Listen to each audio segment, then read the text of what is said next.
Ramp shot और गेंद boundary line की तरफ जा रही है। 4 रन। BSNL चौका कनेक्टिंग इंडिया।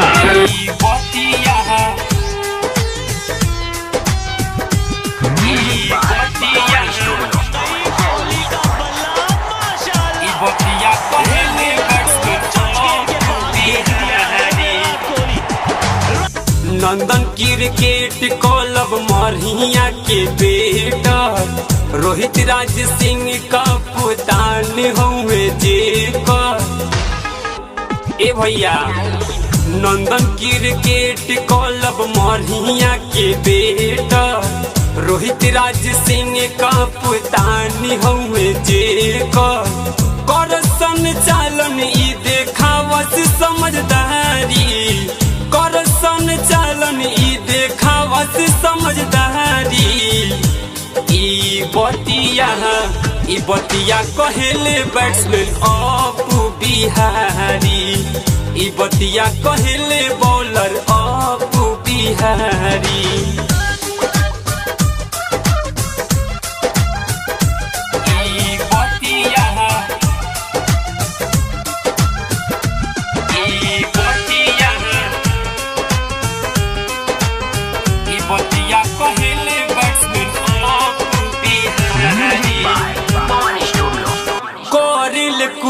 सिंह बॉलिंग बिजोड़ हो, बलबीर सिंह मारत छक्का सजोड़ हो, बलबीर सिंह मारत छक्का सजोड़। भैया सुनतनी इमरान छोटन करेले बॉलिंग बिजोड़ हो, राणा पर शांत मारत छक्का सजोड़ हो।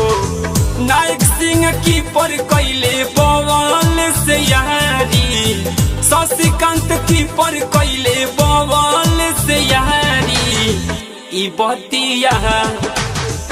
बतिया कहेले बैट्समैन रिंकू सा खिलाड़ी, ई बतिया कहेले बॉलर छोटे खिलाड़ी।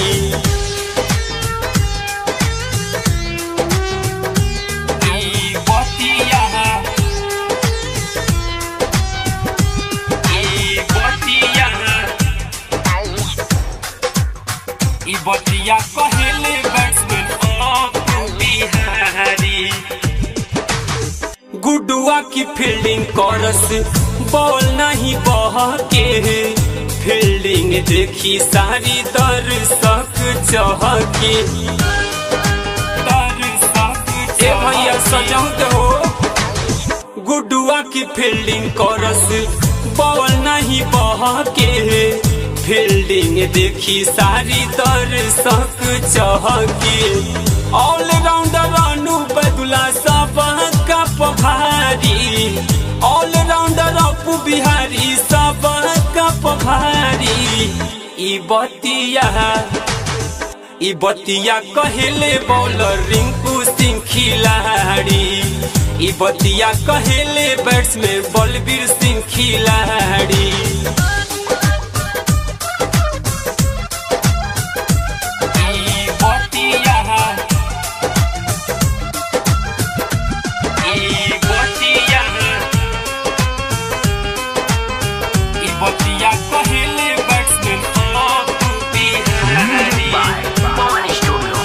कुंदन जादू के देखी तैयारी, लोगवा कहेला डिस्ट्रिक्ट लेवल के खिलाड़ी, लोगवा कहेला डिस्ट्रिक्ट लेवल के खिलाड़ी।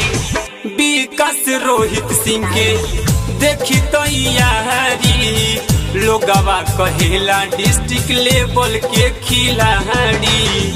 अपू बिहारी देले विकेट उखाड़ी, छोटन गुप्ता देले विकेट उखाड़ी। ई बतिया कहेले बैट्समैन भंडुल खिलाड़ी, ई बतिया कहेले सिंगर अपू बिहारी। जय हो। BSNL चौका कनेक्टिंग इंडिया। इस बार अपना मौका ताड़ा, एक स्किड होती हुई गेंद जो कि